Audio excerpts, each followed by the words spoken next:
Oi, sou eu de novo. O que estava ruim ficou ainda pior. Nos últimos dias veio à tona um dos maiores escândalos envolvendo aposentados e pensionistas do INSS. O rombo, segundo levantamentos, ultrapassa a casa de 6 bilhões de reais. 4 milhões de idosos roubados e a maioria das vítimas do Norte e Nordeste. Mas isso todo mundo já sabe. O que eles não te contaram é que o escândalo atual era de 6 bilhões.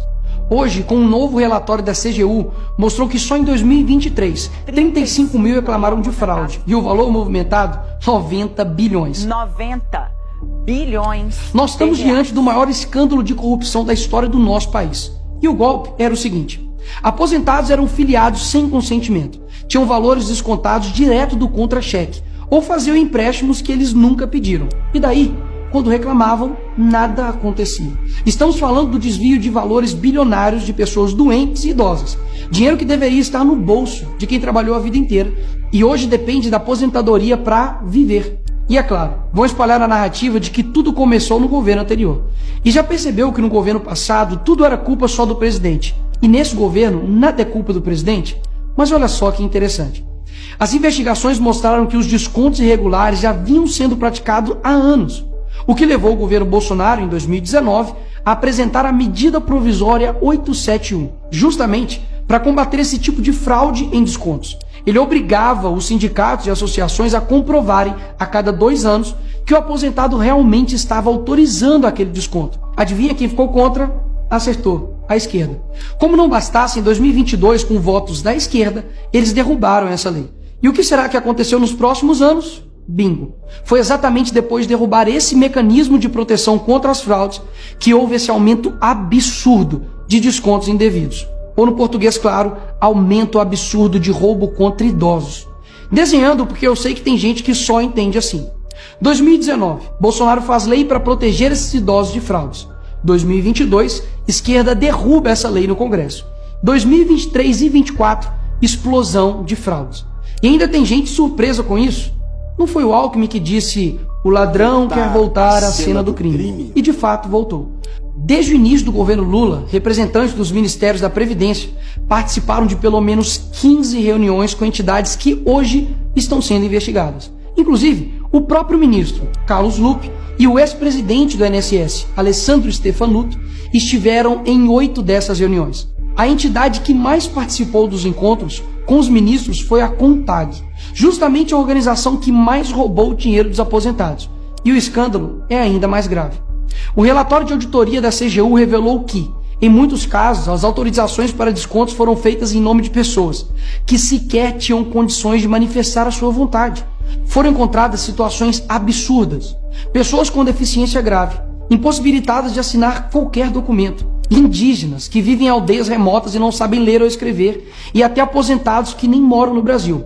Roubar alguém já é terrível. Mas roubar pessoas nessa situação é ter a certeza de que nada vai acontecer com você. Não é à toa que o relatório do próprio INSS mostra que o governo tinha ciência e sabia como barrar os descontos desde 2023. O Tribunal de Contas da União também sabia da denúncia desde 2023. Desde essa época, poderia ter ajudado as pessoas que foram vítimas, mas o julgamento ficou parado por mais de 1 ano, por um ministro do TCU indicado por Lula. E o sindicato investigado era do irmão do Lula. E o filho do Lewandowski, ministro do Lula, advoga para outra entidade acusada de fraude no INSS. É o país das coincidências. Ou seja, reuniram com entidades investigadas, foram avisados, confessaram que sabia e ignoraram. Fingiram que não viram. Agora, com a pressão do escândalo, o governo Lula trocou o ministro e só. Nenhuma consequência para ele. Engraçado, né? Se o pobre erra o CEP no cadastro, é fraude. Mas se o sistema desvia bilhões, é só trocar o responsável. O mesmo responsável que em 2011 também foi trocado pela Dilma por corrupção no seu ministério. Isso mesmo. Lula escolheu Carlos Lupe, um cara com histórico de corrupção para cuidar do dinheiro de idosos e doentes. E depois de 14 anos ele volta e cai de novo da mesma forma. Tudo isso está acontecendo e sabe qual é a solução do governo? O INSS usará o dinheiro do povo e devolverá o dinheiro aos aposentados e pensionistas. Traduzindo, as vítimas vão ressarcir o prejuízo das vítimas.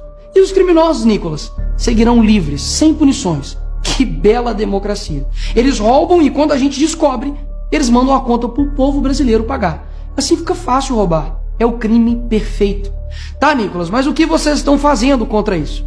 Eu e a oposição apresentamos um projeto de lei para proibir definitivamente esse tipo de desconto automático no INSS. E mais, preciso da sua ajuda para poder pedir para instalar a CPI dos roubos dos aposentados.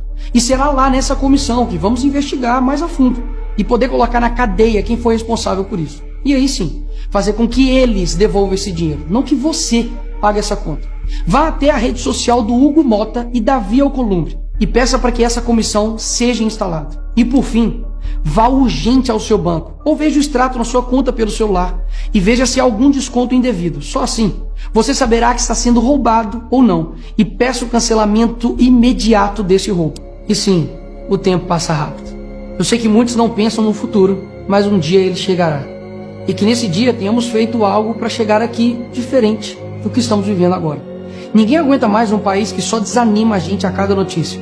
Mas para chegar aqui diferente, a gente precisa fazer algo diferente agora. Porque o partido que prometeu cuidar do povo, um presidente que se colocou como o pai dos pobres, acabou explorando quem eles mais juraram defender. Mas eles só chegaram lá porque muitos acreditaram neles. E até quando? Porque quando chegar aqui, talvez seja tarde demais para mudar o Brasil.